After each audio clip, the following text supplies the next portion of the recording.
जय हिंद दोस्तों, good morning. आज तारीख है 13 मार्च और दिन है बुधवार। तो स्टार्ट करते हैं आज का समसामयिक घटना। जो भी बड़ी प्रश्न निकल करके आया है उन सब क्वेश्चन पे हम लोग बात करेंगे। तो एक नजर हाईलाइट देख लेते हैं, क्या क्या हम लोग पढ़ने वाले हैं उसको देख लेते हैं। सिपरी रिपोर्ट निकाला है, इसको देखेंगे। ठीक है, उसके अलावा क्या है भाई, हरियाणा के नए 11वें मुख्यमंत्री बन चुके हैं कल मनोहर लाल खट्टर, इस्तीफा दे दिया, इसको देखेंगे। प्रधानमंत्री नरेंद्र मोदी ने किस राज्य में पुनर्विकसित कोचरब आश्रम से, बिल्कुल भी आप लोग जानते होइएगा, साबरमती आश्रम बिल्कुल भी जानते होइएगा। ठीक है, तो ये आश्रम का जो है आपका उद्घाटन किया गया है। तो यहाँ पे बिल्कुल भी इंपॉर्टेंट चीज है आपके लिए। आगे चलते हैं, राष्ट्रपति ने किस राष्ट्रीय अनुसूचित जाति आयोग के नए अध्यक्ष नियुक्त किया गया। ठीक है, अनुसूचित जाति आयोग होता है, उसका नया अध्यक्ष आपका बन करके आया है। आगे चलते हैं, भारतीय वायुसेना ने तेजस विमान की पहली बार कहां पर दुर्घटना हो गया है। तो हम लोग का तेजस विमान स्वदेशी था और पहली बार दुर्घटनाग्रस्त हो गया, जो हम लोग के लिए दुखद खबर है। ठीक है, भारत शक्ति का नाम सुने होइएगा। ठीक है ना, वहीं पे सब घटना हुआ है। राष्ट्रपति द्रौपदी मुर्मू ने किस देश ने डॉक्टर ऑफ सिविल लॉ की मानद उपाधि प्रदान किया है। ठीक है, अपना मुर्मू जी को। ठीक है ना, उसके आगे बढ़ते हैं। देश का पहला हेडरोन थेरेपी सेंटर किसने शुरू कर, मतलब कहां पे शुरू किया जा रहा है, ये भी इंपॉर्टेंट है। उसके अलावा क्या है, शेरनी प्लेटफॉर्म किसने लॉन्च किया है। ठीक है, तो शेरनी समझ जाइए कि शेरनी का बात हो रहा है, तो शेरनियों के लिए ही होगा, है ना। तो ये आपका सारा क्वेश्चन है आज, और आपको यहाँ से सारा चीज पढ़ना है। ठीक है, तो इंपॉर्टेंट चीज समझ गए क्या क्या पढ़ने वाले हैं। तो पहले ये जानिए, SIPRI Stockholm International Peace Research Institute होता है। ठीक है, क्या कहिएगा, Stockholm International Peace Research Institute, ये अपना रिपोर्ट निकालता है। ये रिपोर्ट क्या निकालता है, देखिए, ये जो संस्था है ना, जो पूरे विश्व में कौन सा देश सबसे अधिक हथियार खरीद रहा है, कौन सा देश सबसे अधिक हथियार बेच रहा है, कहां पे कैसा हथियार का सीन चल रहा है। और अभी ये इस वजह से भी महत्वपूर्ण ज्यादा है क्योंकि रूस और यूक्रेन का युद्ध 2022 से आपका रेगुलर चल रहा है, और रूस का जो तमगा था हथियार बेचने का, ठीक है, वो घिसक भी गया है। पहले वो दूसरे नंबर पे आता था, अमेरिका के बाद रूस ही होता था पूरा दुनिया में आपका हथियार बेचने वाले में। वो इस बार घसक करके कौन आ गया, फ्रांस आ गया, यूरोप का। ठीक है, तो ये रिपोर्ट हम लोग के लिए बिल्कुल भी इंपॉर्टेंट है। तो समझ रहे हैं ये क्या है, सिपरी यानी Stockholm International Peace Research institute.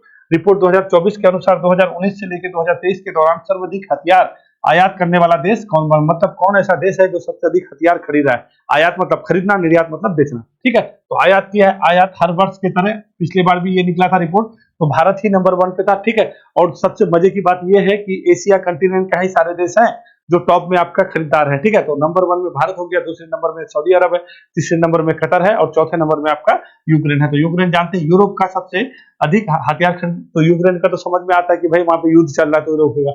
मगर टॉप 3 में क्या है भैया, हम लोग बने हुए हैं, यानी एशिया का देश बना हुआ है। भारत नंबर 1 में है, सऊदी अरब सेकंड में है, और तीसरे नंबर में कतर है। ठीक है, तो समझ गए हैं आयात। अब देखिए, ये तो हो गया आयातक देश, अब होता निर्यातक देश। तो निर्यातक देश में सबसे अधिक अगर कोई पूछेगा पूरे विश्व में सबसे अधिक कौन हथियार निर्यात करता है, तो ये बात समझ लीजिए, जैसे हम लोग बिजनेस करते हैं ना, कि व्यापार करते हैं, तो व्यापार करके कुछ पैसा कमाना, तो अमेरिका एक ऐसा देश है जो हथियार के निर्यात को जो है अपना एक तरह से अर्थव्यवस्था का रीढ़ मानता है। बात याद रखिएगा, इसी वजह से देखिएगा एक देश दूसरे देश को रुलाते रहता है। तो नंबर 1 हथियार निर्यातक में आपका कौन है, अमेरिका है। दूसरे नंबर में आपका फ्रांस पहुंच गया, पहले रूस था, और तीसरे नंबर में रूस आ गया। ठीक है, ये टॉप 3 को याद रखना है। आयातक समझ गए हैं, आयातक तो समझ गए हैं।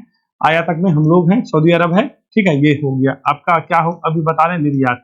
ठीक है, निर्यात वाले में कौन है भाई, निर्यातक में सबसे अधिक यूएसए है। क्या कहिएगा, यूएसए। दूसरे नंबर में आपका फ्रांस पहुंच गया, और तीसरे नंबर में आपका कौन है, रूस है। ठीक है, और यूएसए का तो पॉलिसी आपको बता चुके हैं। और ये दूसरा नंबर का तमगा हमेशा रूस के पास हुआ करता था, बट इस बार जो यहाँ के इसके यहाँ पे लड़ाई हो रहा था, मतलब युद्ध चल रहा था ये यूक्रेन और रूस के बीच, इसी वजह से इसका जो निर्यात है हथियार का थोड़ा सा कम हो गया। अब देखिए, हम लोग के बारे में अगर कोई पूछे कि भारत सबसे अधिक कहां से हथियार लेता है, तो भारत सबसे अधिक रूस से हथियार खरीदता है, भारत। अब यहाँ लीजिए कि भारत, ठीक है, देखिए इस वजह से बता रहे हैं, यहाँ से क्वेश्चन आपको बहुत बार पूछा है, प्रीवियस क्वेश्चन उठा के देखिए ना, भारत जो है ना सबसे अधिक किससे हथियार खरीदता है, रूस से खरीदता है। ठीक है, और दूसरे नंबर में किससे खरीदते हैं, हम लोग फ्रांस से खरीदते हैं। क्यों भाई, देखिए अभी राफेल उफेल जो भी लेते हैं तो फ्रांस से ना लेता है। ठीक है, और तीसरे नंबर में हम लोग अमेरिका से लेते हैं। तो कहने का मतलब है, भारत सबसे अधिक, अगर पूछेगा कि इंडिया सबसे अधिक किससे हथियार खरीदता है, तो रूस से ही खरीदता है। इसमें भी कुछ गिरावट आया है, ठीक है, बहुत ही गिरावट है, पहले के रिस्पेक्ट में कम खरीद रहे हैं, मगर सबसे अधिक अभी भी हम लोग रूस से ही खरीद रहे हैं। दूसरे नंबर में फ्रांस से खरीद रहे हैं, तीसरे नंबर पे अमेरिका में खरीद रहे हैं। पूरे विश्व में हथियार बेचने वाला देश सबसे टॉप में कौन है, यूएसए, क्योंकि इसका बिजनेस का पॉलिसी है। ठीक है, ये चाहिए वही रहा है। ठीक है, दूसरे नंबर में फ्रांस है, तीसरे नंबर में रूस है। ठीक है ना, तो ये हो गया। आप देखिए, भारत जो पूरे विश्व में जो हथियार खरीदता है तो कितना प्रतिशत खरीदता है, तो क्या कहिएगा, 9.8%। और कितना प्रतिशत बढ़ोतरी हुआ है, 2000, देखिए ये हर 3 साल में निकाला जाता है। आपका निकला था, कब से कब निकला था? 2014 से लेके 18 तक का निकला था, ठीक है। तो उसमें और उससे लेके अभी तक का जो बढ़ोतरी हुआ है हम लोग का 4.7% बढ़ोतरी हुआ है। टोटल हथियार में कितना भारत खरीद रहा है? 9.8, सऊदी अरब 8.4 है, कतर 7.6 है, यूक्रेन फिर आपका ये है, पाकिस्तान है। पाकिस्तान भी खरीद रहा है, जापान भी खरीद रहा है, इजिप्ट भी खरीद रहा है। तो आपको थोड़ा सा ये टॉप 3 याद रखना है और हम लोग कहां से खरीद रहे हैं ये याद रखना है, ठीक है। चलते हैं आगे। Stockholm International Peace Research Institute 1966 में यह स्थापना, क्या कहिएगा, आपका जो सिपरी है यानी Stockholm International Peace Research Institute है, ये इसका स्थापना कब हुआ था? 1966 में हुआ था। कहाँ पे है? स्वीडन। अभी बताए थे ना आपको, नाटो का सदस्य, नाटो का 32वां सदस्य कौन बन गया भाई? नाटो का 32वां सदस्य उस दिन बताए थे, बहुत बढ़िया से आपको याद रखेगा, ये कहीं ना कोई आपको पूछ देगा, वही है स्वीडन। तो उसी स्वीडन के स्टॉकहोम में आपका जो है इंटरनेशनल पीस रिसर्च इंस्टीट्यूट है, 1966 में इसका स्थापना हुआ था, ठीक है। ये क्या है? स्वतंत्र राष्ट्रीय संस्थान है, क्या कहिएगा, एक स्वतंत्र है अंतरराष्ट्रीय संस्थान है। ये हथियार और नियंत्रण, निशस्त्रीकरण और विवाद आदि के क्षेत्र में रिसर्च को लेकर काम करती है, ठीक है। बहुत बार पूछ लेता है कि ये कैसी संस्था है, क्या कहिएगा, स्वतंत्र संस्था है, अंतरराष्ट्रीय संस्था है, हथियार नियंत्रण और निशस्त्रीकरण को लेकर के, इसके विवाद के क्षेत्र को लेकर के ये क्या करती है, अपना काम करती है। ये स्वीडन की राजधानी स्टॉकहोम में है, ठीक है। भारत दुनिया का सबसे बड़ा हथियार आयातक हो गया, तो आपको हम ये सारा चीज बता चुके हैं। कब से कब तक का ये रिपोर्ट है? 2019 से लेकर 2023 तक का, ठीक है। 2014 से 19 तक के बीच कितना बढ़ोतरी हुआ है? 4.7%। पूछ देगा थोड़ा सा घुमा फिरा करके तो फंस जाइएगा। तो सिपरी का स्थापना 1966 में, इसका मुख्यालय कहाँ पे? अब क्या कहिएगा, स्टॉकहोम में है, ठीक है। इसका काम क्या है भाई? ये एक अंतरराष्ट्रीय संस्थान है, हथियार नियंत्रण निशस्त्रीकरण पे काम करती है, पहली बात। दूसरी बात है, भारत सबसे अधिक किससे हथियार लेता है? रूस से निकालता है। सबसे ज्यादा बेचता कौन है?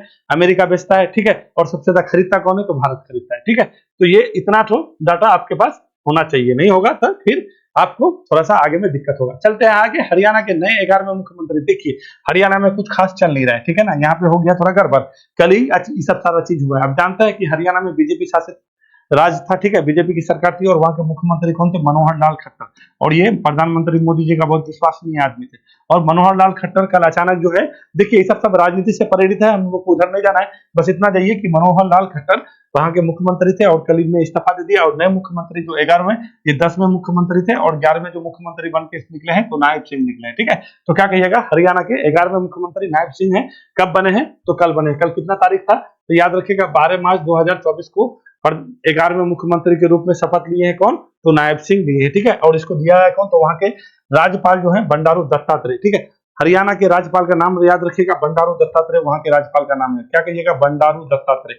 ये पूछ लेगा तो फंस जाइएगा, क्योंकि ये अक्सर क्वेश्चन आते रहता है। बंडारू दत्तात्रेय के पास इस्तीफा, देखिए कोई भी मुख्यमंत्री शपथ दिलाता है तो कौन दिलाता है? राज्यपाल। क्योंकि राज्य का, अगर कोई कहेगा आपको कि राज्य का जो है ना संवैधानिक प्रमुख कौन होता है, तो क्या कहिएगा? राज्यपाल कहिएगा। अगर राज्यपाल ही संवैधानिक प्रमुख है तो कोई भी संवैधानिक पद पर शपथ दिलाने का काम हो या इस्तीफा का काम हो, जो भी काम हो, वो किसके साथ होगा? राज्यपाल के साथ होगा। तो वहां के राज्यपाल है कौन? बंडारू दत्तात्रेय है। उसी को इस्तीफा सौंपे कौन? आपका मनोहर लाल खट्टर। और नए मुख्यमंत्री निकल के कौन आए हैं? तो क्या कहिएगा? ये आपका नायब सिंह आए, ठीक है, नायब सिंह सैनी। अब आइए, हरियाणा के राज्यपाल बंडारू दत्तात्रेय बने, नायब सिंह सैनी वहां के मुख्यमंत्री के रूप में बने। तो थोड़ा सा चलिए हम लोग क्या हरियाणा को जानेंगे। देखिए हरियाणा जो है ना बहुत पुराना स्टेट नहीं है, ये बना है आपका कब? 1966 में। क्या बना है कहिएगा? 1966 में ये आपका बना। टोटल यहाँ पे लोकसभा सीट, पहले विधानसभा सीट आई है, क्योंकि विधानसभा सीट से ही आपका मुख्यमंत्री बनता है, तो उसी को जानिए। विधानसभा सीट यहाँ पे आपका टोटल कितना है? विधानसभा सीट आपका यहाँ पे है 90, ठीक है। लोकसभा सीट कहिएगा तो कितना है? 10। राज्यसभा सीट कितना है? 5। ये आपको पता होना चाहिए, ठीक है। और यहाँ पे डिस्ट्रिक्ट कितना है? 22, ठीक है ना। तो विधानसभा सीट क्या कहिएगा यहाँ पे? हाँ, विधानसभा सीट 90, लोकसभा सीट 10 और राज्यसभा सीट 5। ये दिख रहे हैं उत्तराखंड एकदम छोटा सा लगता है, लोग को लगता है नहीं लगता है, ठीक है। तो इसी वजह से मैं आपको ये नोटिस करके बता रहा हूँ। हरियाणा उत्तराखंड के साथ और हिमाचल के साथ लगेगा, इधर से पंजाब है, इधर से राजस्थान है, उधर से उत्तर है, इधर ये उत्तर प्रदेश है, ये तो आपका दिल्ली से लगता ही लगता है, ठीक है। तो केंद्र शासित प्रदेश अगर कहेगा तो क्या कहिएगा? आपका दिल्ली से यानी चंडीगढ़, वो वाला भी कहिएगा, क्योंकि उसका राजधानी तो चंडीगढ़ है, ये है। राजस्थान हो जाएगा, पंजाब हो जाएगा, हिमाचल प्रदेश हो जाएगा, उत्तराखंड हो जाएगा, उत्तर प्रदेश हो जाएगा। अभी जो ग्रीन हाइड्रोजन प्लांट आपका बना है जिंदल स्टील प्लांट में लगा, विश्व का सबसे पहला बनाने वाले गोरखपुर में एक आपका परमाणु रिएक्टर, उत्तर भारत का पहला परमाणु रिएक्टर होगा। दूसरी बात है, हरियाणा में आपका एक सुल्तानपुर पक्षी विहार है, वो भी आपका बहुत ज्यादा फेमस रहता है। और इसका जो सीमा है ना, सीमा को बिल्कुल भी, और सबसे अधिक सीमा ये राजस्थान के साथ लगाता है, ठीक है। तो चलते हैं हम लोग आगे। अगला क्वेश्चन क्या है भाई? प्रधानमंत्री नरेंद्र मोदी ने किस राज्य में पुनर्विकसित पोचराब आश्रम का उद्घाटन किया? देखिए प्रधानमंत्री मोदी जी कल गए थे कहाँ पे? गुजरात। गुजरात कल कितना तारीख था? 12 मार्च था। क्यों बता रहे हैं? इसके पीछे राज है, फिर देख लीजिएगा, फिर बोलिएगा, ठीक है। 12 मार्च 2024 था कल, ठीक है। तो कल कहाँ पे गए थे भैया?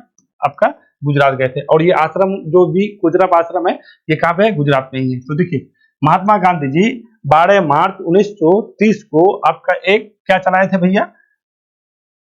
नमक सत्याग्रह चलाए थे। आप लोग को ये बात पता होगा, ठीक है। दांडी मार्च 12 मार्च से ही शुरू हुआ था। 12 मार्च से लेकर के 5 अप्रैल को जो है आपका कहाँ पे पहुंचा था? 5 अप्रैल को जो है आपका पहुंचा था कहाँ पे? दांडी में, ठीक है। और 6 अप्रैल को नमक का कानून तोड़ा गया था। तो ये दोनों डेट याद रखिएगा, बहुत बार पूछता है कि कब पहुंचा था और कब नमक कानून तोड़ा था। तो महात्मा गांधी हम लोग के जो है, ठीक है, तो कब? 12 मार्च 1930 को साबरमती आश्रम से दांडी कूच किए थे और पहुंचे कब थे? 5 अप्रैल 1930 को पहुंचे थे। और नमक का कानून कब तोड़े थे? तो क्या कहिएगा? 6 अप्रैल 1931 को नमक कानून तोड़े थे। ये इतना चीज पता होना चाहिए। तो इसी 12 मार्च को चिन्हित करते हुए हमारे प्रधानमंत्री मोदी जी कल जो है आपका कोचरब आश्रम का पुनर्विकसित कोचरब आश्रम का क्या किया? उद्घाटन किया। ये है कहाँ पे? गुजरात में। एक मास्टर प्लान बनाया है। मास्टर प्लान करने का मतलब क्या है कि साबरमती आश्रम और कोचरब आश्रम को मिला करके उस एरिया को बढ़ाना है और वहां पे एक बहुत बड़ा प्रोजेक्ट के तहत सारे चीज को करना है। क्योंकि वहां पे देखिएगा आपको हृदय कुंज मिलेगा, आपको विनोबा कुटीर मिलेगा, तो बहुत सारा चीज है वहां पे, ठीक है। सारी चीज को पुनर्विकसित करना है, कोचरब आश्रम को भी बढ़ाना है और साबरमती भी आश्रम को बढ़ाना है और इस तरह से यहाँ हर एक चीज किया जाना है। तो इसी का पुनर्विकास के लिए जो आपका प्लान चलाया जा रहा है, इसका नाम ही है, ठीक है, मास्टर प्लान। क्या कहिएगा? साबरमती आश्रम मास्टर प्लान। कुछ करोड़ रुपया के तहत ये काम किया जा रहा है। तो कल ही आपका इसका उद्घाटन हुआ है। मेरी बात को समझ गए हैं कि क्यों किया गया? अब देखिए, पहले ये बात समझिए कि हम लोग का जो है राष्ट्रपिता महात्मा गांधी के बारे में जानिए। तो राष्ट्रपिता महात्मा गांधी जब 1893 में, ठीक है, 1893 में जब दक्षिण अफ्रीका चले गए, दक्षिण अफ्रीका जाने के बाद वो आश्रम, सिर्फ हम आश्रम का भी बात करेंगे, ठीक है। वो आश्रम बनाना शुरू किए तो सबसे पहले फिनिक्स फॉर्म बनाए। कौन सा फॉर्म कहिएगा? फिनिक्स फॉर्म 1904 में बनाए। कहाँ पे भैया? नटाल प्रांत में। फिर टॉलस्टॉय फॉर्म बनाए, ठीक है, 1910 में, ठीक है। तो ये दोनों फॉर्म याद रखिएगा। जैसे ही वहां से कब निकले दक्षिण अफ्रीका से, हमारे यहाँ पे कब आए भाई? तो क्या कहिएगा? यहाँ पे हम लोग क्या आए? 1915 में। 1915 में ना वहां से आए थे, ठीक है ना। तो 1915 में जैसे आए तो सबसे पहले यही कोचरब आश्रम पहुंचे थे गांधी जी। अगर आपको एग्जाम में पूछ लिया जाए कि गांधी जी सबसे पहले दक्षिण अफ्रीका से जब वापस आए थे 1915 में, तो कौन से आश्रम में पहुंचे, किस आश्रम का स्थापना किए थे? वही कोचरब, ठीक है, यही कोचरब आश्रम का स्थापना किए थे, ठीक है।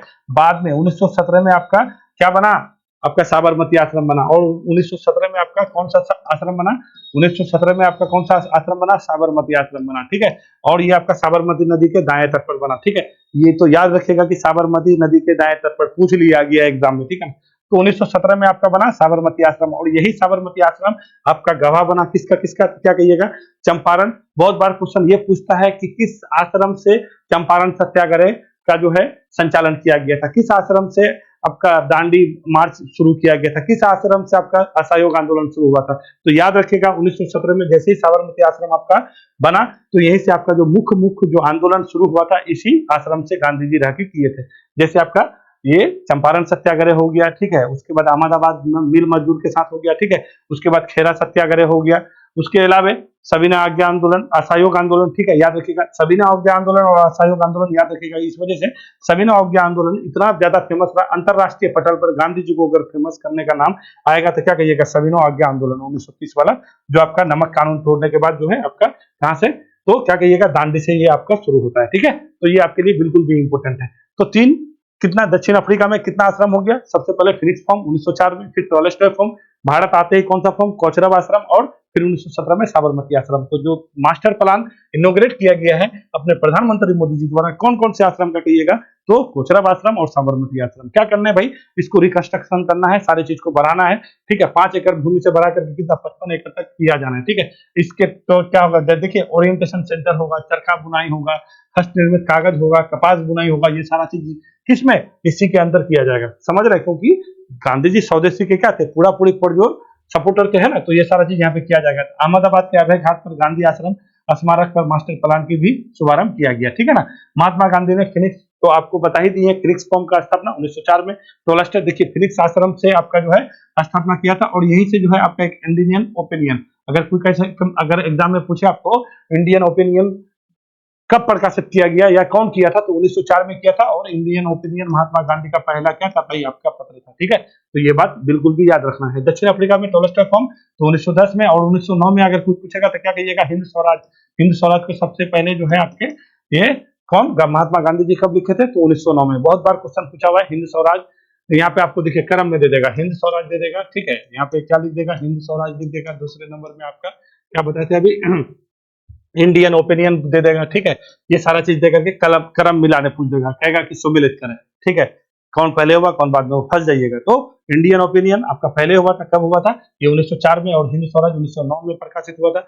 1915 में तो आपको बता ही दिए कोचरब आश्रम। 1917 में आपका ये साबरमती आश्रम। और साबरमती आश्रम क्या है भैया? तो क्या कहिएगा? साबरमती नदी के दक्षिण किनारे में स्थित है। ठीक है, और गांधी जी का जितने भी बड़ी बड़ी, तो अगर एग्जाम में आपको ये पूछे कि महात्मा गांधी को किस आश्रम से ज्यादा जो है अंतरराष्ट्रीय पटल पर ख्याति प्राप्त हुआ, तो क्या कहिएगा? यही साबरमती आश्रम मारिएगा, क्योंकि साबरमती आश्रम में वहां पे ये क्या नाम था? अच्छा, जो भी है, नाम याद नहीं आ रहा। कभी कभी जो है ना भुला जाता है। ठीक है, तो चलिए अगला क्वेश्चन आता है। अगला क्वेश्चन क्या है? राष्ट्रपति ने किसे राष्ट्रीय अनुसूचित जाति आयोग के नए अध्यक्ष नियुक्त किए हैं? ठीक है, तो कहने का मतलब यह हुआ कि अनुसूचित जाति आयोग का नया अध्यक्ष नियुक्त किया गया। तो किसके द्वारा? यहाँ तो बात लिख दिया है कि राष्ट्रपति द्वारा। यानी एक बात तो क्लियर हो गया कि राष्ट्रपति के द्वारा अनुसूचित जाति हो या जनजाति हो या राष्ट्रीय पिछड़ा वर्ग आयोग हो, उसके अध्यक्ष हो या सदस्य, उसका नियुक्ति कौन करेगा? राष्ट्रपति करेगा। बिल्कुल बात क्लियर है। और ये कैसा है भाई? ये एक संवैधानिक बॉडी है। क्या कहिएगा? संवैधानिक बॉडी है। क्या कहिएगा? संवैधानिक। बिल्कुल भी याद रखेगा, बहुत बार पूछ लेता है। संवैधानिक स्थिति है। देखिए, राष्ट्रीय अनुसूचित जाति आयोग का इतिहास थोड़ा सा पुराना रहा है। ये जो है ना, इसका सबसे पहले स्थापना 1978 में किया गया था। फिर 1965 में आपका ये जो है 1990 में एक संविधान संशोधन होता है। कौन सा संविधान संशोधन कहिएगा? 65वां संविधान संशोधन। ठीक है, याद रखना है। 65वां संविधान संशोधन हुआ कब? 1990 में। और इसको जो है ना क्या कर दिया? एक सदस्य से इसको बहुत सदस्य कर दिया। उस टाइम हुआ करता था ये राष्ट्रीय अनुसूचित जाति एवं जनजाति आयोग हुआ था 1990 में। और ये स्थापना कब होता है? 1978 में। 65वां संविधान संशोधन के बाद ये क्या हो गया? बहुत सदस्य हो गया। फिर आपका एक संविधान संशोधन आया कब? 1989 में। क्यों बता रहे हैं? संवैधानिक स्थिति है, पॉलिटी में यहाँ से क्वेश्चन आपको बहुत बार पूछा गया है। ठीक है, नहीं मानता है, जाके देखिएगा, सेट बनाइएगा, तब समझ में आ जाएगा। ये आपका कितना? फिर आपका 89वां संविधान संशोधन हुआ कब? कौन सा संविधान संशोधन हुआ? 89वां संविधान संशोधन हुआ कब? 2003 में। जब ये हुआ ना, तो इसको क्या कर दिया गया? दोनों को अलग अलग कर दिया गया। यानी राष्ट्रीय अनुसूचित जाति आयोग अलग कर दिया गया और अनुसूचित जनजाति आयोग अलग कर दिया गया। और ये बना कब भैया? 2004 में ये पूर्णतः अपना अस्तित्व में आया था। क्या कहिएगा? 89वां संविधान संशोधन 2003 के तहत 2004 में राष्ट्रीय अनुसूचित जनजाति आयोग मतलब अनुसूचित जाति आयोग का गठन किया गया। इसमें होगा क्या? तो इसमें टोटल 5 अध्यक्ष, उपाध्यक्ष और सदस्य सहित 5 व्यक्ति होते हैं। तो एक अध्यक्ष होंगे, एक उपाध्यक्ष होंगे और 3 सदस्य होंगे। ठीक है, इसके जो भी कार्यकाल हो, जो भी इसका नियम शर्त हो, ठीक है, ये सारा चीज का नीति निर्धारण कौन करेंगे? राष्ट्रपति करेंगे। जिसके द्वारा नियुक्ति होगा उसी के द्वारा सेवा शर्त के बारे में निर्धारण किया जाएगा। ठीक है, तो राष्ट्रपति के द्वारा ही नियुक्ति होगा। अब ये सारा चीज जो बोले हैं ये संवैधानिक लिखे ना, यहाँ पे संवैधानिक है। तो कौन सा संवैधानिक स्थिति है? तो आर्टिकल 338 बिल्कुल भी याद रखिएगा। ठीक है, आर्टिकल 338 के तहत राष्ट्रीय अनुसूचित जाति आयोग का क्या करेंगे भैया? स्थापना करेंगे। ठीक है, आर्टिकल 338। और 338 के ए में कहेगा, ये क्योंकि थोड़ा सा फंसाने वाला चीज है, तो यहाँ पे क्या कहिएगा? 338 के ए में राष्ट्रीय अनुसूचित जनजाति। ठीक है, ये फिर क्या हो जाएगा? ट्राइब्स, यानी एसटी लोग। और ये लोग कौन हो जाएंगे? एससी लोग। ठीक है, तो एसटी के लिए 338 के ए में बात कहा गया है। और 338 में अगर कहेंगे तो किसके? अनुसूचित जाति के बारे में कहेंगे। ये आया कब? फाइनली 2004 में। कितने अध्यक्ष और सदस्य सहित होते हैं? 5 होते हैं। तो इसी 5 में से 2 का नियुक्ति आपका कल हुआ है। एक आपका हुआ है कौन? तो किशोर मकवाना अध्यक्ष बने हैं, ये गुजरात के हैं। ठीक है ना, बीजेपी के बहुत अच्छे खासे अच्छा आदमी माने जाते हैं। ठीक है ना, और इससे पहले कौन थे? विजय संपाला थे। और कल जो है एक सदस्य बने हैं लव कुमार घोष। ठीक है, तो ये दोनों आदमी को याद रखना है आपको। पहले कौन थे? तो क्या कहिएगा? विजय संपाला था। इसके स्थान पर कौन आया? किशोर मकवाना। कहाँ के हैं? गुजरात के हैं। एक सदस्य बने हैं कौन? लवकुश कुमार। टोटल होते कितने हैं? 5 होता है। ठीक है, एक अध्यक्ष होता है, एक उपाध्यक्ष होता है और 3 सदस्य होता है। तो कल 2 का नियुक्ति हुआ है। तो कैसे क्या कहिएगा? एक संवैधानिक बॉडी है 338 के कि क्या कहिएगा, 338 के तहत आता है, 338 के तहत अनुसूचित जनजाति आएगा। अब आपका एक आता है राष्ट्रीय पिछड़ा वर्ग आयोग, ये भी अच्छा आपका पिछड़ा वर्ग, इस सब खत्म कर देते हैं। देखिए पिछड़ा वर्ग आयोग आपका आया 1993 में, ठीक है, इसको भी बिल्कुल भी याद रखेगा। और इसको संवैधानिक स्थिति दे दिया गया आपका 102वां। बहुत बार पूछता है कि राष्ट्रीय पिछड़ा वर्ग आयोग को संवैधानिक अधिकार दिया गया, कौवा संविधान संशोधन, तो क्या कहिएगा 102वां संविधान संशोधन 2018 में, ठीक है। तो बिल्कुल भी गठन राष्ट्रीय पिछड़ा वर्ग आयोग का गठन 1993 में, संवैधानिक स्थिति कब दिया गया 102वां संविधान संशोधन 2018 में।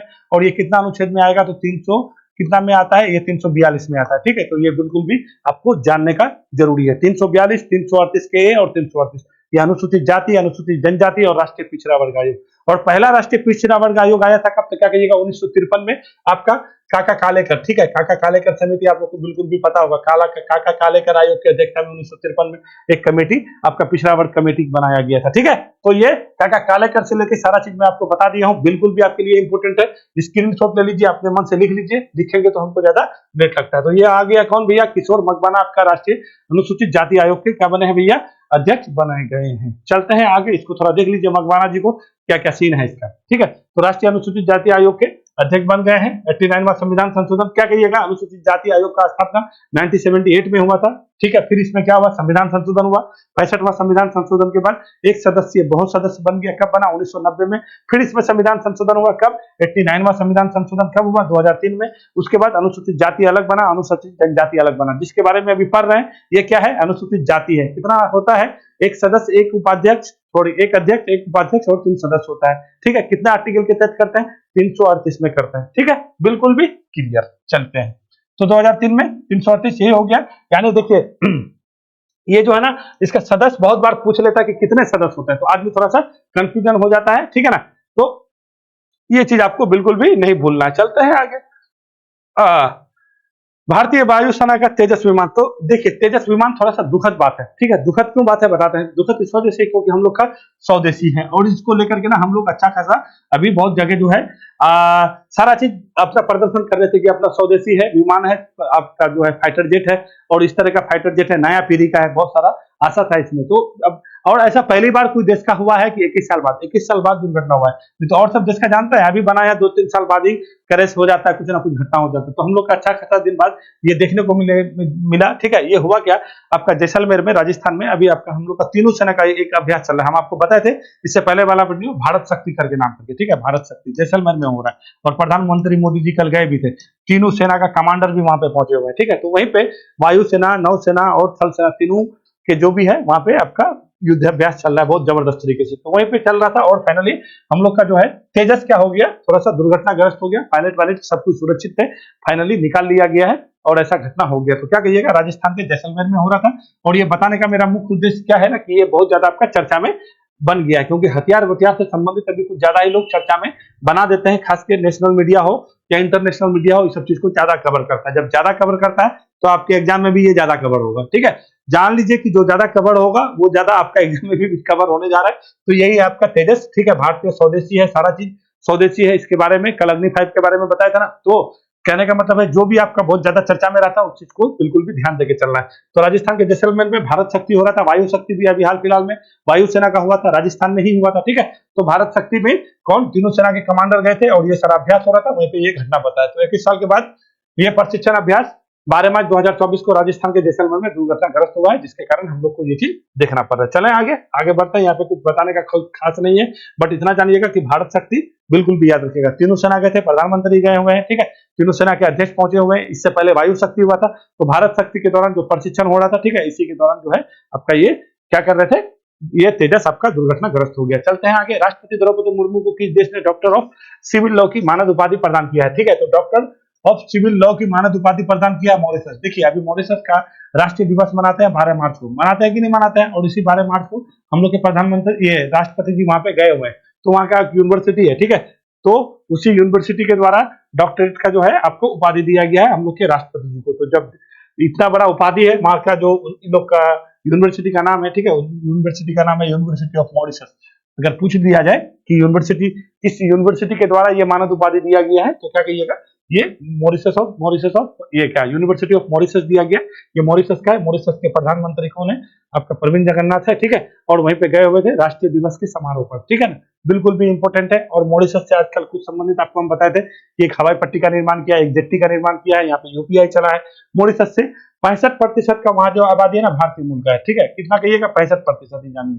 भारतीय मूल का समझते हैं ना कि हमारे लोग यहाँ कभी ना कभी यहाँ पे रहे फिर वही जाके रहते हैं, ठीक है। मॉरिशस एक द्वीपीय देश है, ठीक है। सामरिक दृष्टिकोण से हम लोग के रणनीतिक रूप से हम लोग के लिए थोड़ा इंपॉर्टेंट है, इसी वजह से हम लोग का एक अच्छा संबंध वहां पे बना हुआ रहता है। मॉरिशस एक हमेशा क्या है भाई, चर्चा में बना रहता है। हम लोग के राष्ट्रपति द्रौपदी मुर्मू जी वहीं पे गए हुए थे। उन लोग का 12 मार्च को राष्ट्रीय दिवस मनाया जाता है। चलते हैं आगे। मॉरिशस को आपको दिखा दें क्या थोड़ा सा? देखिए, दिखाना का कुछ नहीं है, लंबा वीडियो आप लोग देखना नहीं चाहते, इसी वजह से हम जल्दी जल्दी बताने के चक्कर में कुछ कुछ मेरा छूट जाता है। चलते हैं आगे। अगला क्या है भाई, देश का पहला हाइड्रोन थेरेपी सेंटर किसने शुरू, मतलब कहाँ शुरू किया जा रहा है? अभी हुआ नहीं है, शुरू किया जा रहा है। सारा चीज हो गया, हर दिन बातचीत चलता रहा है, ठीक है। ये क्या है, हाइड्रोन थेरेपी क्या है? पहले एकदम बिल्कुल भी इस टर्म को याद कर लीजिए। हाइड्रोन थेरेपी क्या है? हाइड्रोन थेरेपी कहने का मतलब यह है कि जैसे हम लोग रेडिएशन जानते हैं ना कि रेडियोथेरेपी होता है, यानी कोई भी रे से आपका कोई भी उपचार होता है। जैसे कैंसर का बीमारी हो गया आपको, ठीक है, जहाँ पे ऑपरेशन संभव नहीं होता है, ठीक है, तो वहां पे क्या करते हैं, रेडिएशन देते हैं। और रेडिएशन देने के बाद वो जो आपका सेल है उस सेल को डैमेज किया जाता है, ये ना करता है। तो ये जो आपका हाइड्रोन थेरेपी है, इसका भी मतलब रेडिएशन जो रेडियोथेरेपी है इसका एडवांस रूप है आपका हाइड्रोन थेरेपी। यानी जहां पे आपका रेडिएशन जोन, जहां पे रेडियोथेरेपी नहीं जा सकता है, नहीं कर सकते हैं, दुर्गम बॉडी का बहुत सारा अंग ऐसा है कि वहां पे ये चीज का आप इस्तेमाल नहीं कर सकते, तो ऐसे जगह में आपका हाइड्रोन थेरेपी किया जाएगा। यानी कहने का मतलब ये हुआ, जो कैंसर का जो उपचार है उस बीमारी के लिए ये वाला जो थेरेपी है रामबाण साबित होने वाला है, ठीक है। और ये हम लोग किसके साथ कर रहे हैं, तो इटली है ना, इटली से मिलकर के, वहां के एक यूनिवर्सिटी है, वहीं से मिलकर के हम लोग ये सारा चीज कर रहे हैं। और ये कर कौन रहा है, तो आईआईटी कानपुर कर रहा है, ठीक है। ये आपको बिल्कुल भी पूछने जा रहा है कहीं ना कहीं हाइड्रोन थेरेपी क्या है, तो ये कह दीजिएगा कि इस थेरेपी में इलेक्ट्रॉन, जो रेडिएशन के रूप में जो इलेक्ट्रॉन यूज करते हैं, इलेक्ट्रॉन की जगह के प्रोटॉन करेंगे, या फिर कार्बन के जो आपका कार्बन का जो आपका आपरूप होता है, मतलब कार्बन का नहीं होता पार्टिकल चार्ज, उसी चार्ज को मतलब उसी चीज को यूज करते हैं। इसमें इलेक्ट्रॉन का यूज नहीं होता है। हाइड्रोन थेरेपी में प्रोटॉन और कार्बन यूज होता है, ठीक है। और ये इतना जबरदस्त है, जहां पे आपका ऑपरेशन नहीं हो सकता है, जहां पे आपका रेडिएशन नहीं हो सकता है, रेडियोथेरेपी नहीं हो सकता है, उसके लिए ये आपका किया जाता है कौन, हाइड्रोन थेरेपी। और ये कर कौन रहा है, आईआईटी कानपुर कर रहा है। बहुत इंपॉर्टेंट है ये हाइड्रोन थेरेपी को बिल्कुल भी याद रखेगा। ये आपके लिए आने वाले एग्जाम में आपको टर्म्स पे पूछ देगा कि हाइड्रोन थेरेपी क्या है, क्या कहिएगा? हाइड्रोन थेरेपी एक ऐसा चिकित्सीय, मतलब ये चिकित्सा में ही तो उपयोग होने वाला है, ठीक है। तो कैंसर के लिए किया जाता है, जहाँ पे रेडियोथेरेपी नहीं हो, जहाँ पे ऑपरेशन नहीं हो, जिस बहुत शरीर का दुर्गम क्षेत्र हो, जहाँ पे कुछ नहीं किया जाए, तो ऐसे जगह में उपचार के लिए, कैंसर के उपचार के लिए जो थेरेपी का इस्तेमाल करते हैं वही थेरेपी हाइड्रोन थेरेपी है। इसमें कौन सा रे इस्तेमाल होता है, तो इलेक्ट्रॉन ना होकर के इसमें प्रोटॉन होता है, ठीक है। और कार्बन के जो होता है ना सहायक जो होता है, ठीक है, उसी को यूज किया जाता है। और फाइनली ये किसने शुरू किया है, आईआईटी कानपुर। किसके सहयोग से कर रहा है ऐसा सारा चीज, तो ये आपका इटली का एक यूनिवर्सिटी है, उसी के सहयोग से किया जा रहा है। तो बिल्कुल भी आपके लिए ये इंपोर्टेंट होने जा रहा है, ठीक है। अब आइए शेरनी का मतलब देखिए, क्वेश्चन से ही सब कुछ आंसर छुपा हुआ है। शेरनी, सी मतलब क्या, महिलाएं होती है, लड़कियां, सी मतलब लड़की के लिए यूज करते हैं ना हम लोग जी, सी मतलब वो बोलते हैं ना कि सी मतलब बाहर, ही मतलब वो, ठीक है। तो ही लड़के के लिए और सी लड़की के लिए, तो यही सी। तो सी मतलब लड़कियां यानी, और आर का मतलब होता है क्या, रिसर्च नेटवर्क इन इंडिया होता है, ठीक है। तो ये प्लेटफॉर्म विकसित किया है आपका यूजीसी ने, ठीक है। अब जो भी करेगा तो लड़कियां करेगा, क्योंकि सी लगा हुआ है ना। तो क्या करेंगे, महिला लोग क्या करेंगे, रिसर्च नेटवर्क इन इंडिया करेंगे। किसके द्वारा शुरू किया गया, यूजीसी, यूनिवर्सिटी ग्रांट कमीशन होता है, ठीक है। तो भारतीय ये विश्वविद्यालय अनुदान आयोग होता है ना जी, और इसका स्थापना 1953 में हुआ है। तो इसी यूजीसी ने शेरनी प्लेटफॉर्म लॉन्च किया। इसका कहने का मतलब ये होगा कि जो महिलाएं हैं, जो लड़कियां हैं, लैंगिक असमानता को दूर करना है। पहली बात है किस क्षेत्र में, तो विज्ञान के क्षेत्र में, ठीक है। जो भी रिसर्च होता है विज्ञान के क्षेत्र में होता है, या शिक्षण संस्थान में जो बड़े आपका कोई भी वैज्ञानिक कोई अगर काम हो, तो वहां पे क्या होना, इसको बढ़ावा देना है। किसको, महिलाओं को बढ़ावा देना है। उसी को बढ़ावा देने के लिए ये प्लेटफॉर्म को विकसित किया किसने, यूजीसी ने। समझ गए। तो इसमें 2-3 चीज निकल के आया कि लैंगिक समानता को कम करना है, पहली बात है।